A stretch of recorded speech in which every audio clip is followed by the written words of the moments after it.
It's no secret that BMW S3 Series has enjoyed a lengthy reign above all others in the compact sports sedan segment. The company's unwavering focus on performance has made the 3 Series the benchmark all other sports sedans are judged against, and its best-selling model, it hasn't hurt that the sedan serves as a beautiful specimen of German design either. It's the car equivalent of Brad Pitt and David Beckham miraculously spawning some Greek god of an offspring. A supreme specimen of sports sedan greatness, with great abs to boot.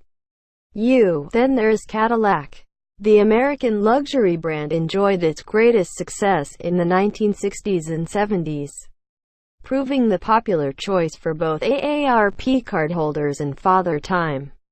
Since adopting its art and science design philosophy in 2003, Cadillac has attempted to move away from its glittering past and move towards more modern, edgy designs. To that end, Cadillac hopes its brand new 2013 Cadillac ATS can marshal in a new era that ends BMW's sport luxury dominance. But does it accomplish its mission?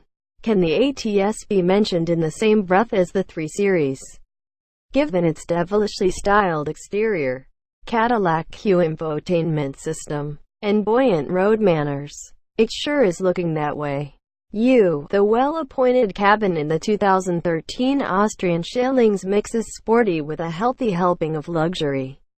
Materials feel top tier, with supple leathers adorning the seats and steering wheel, and stitched trim sprinkled throughout the dash.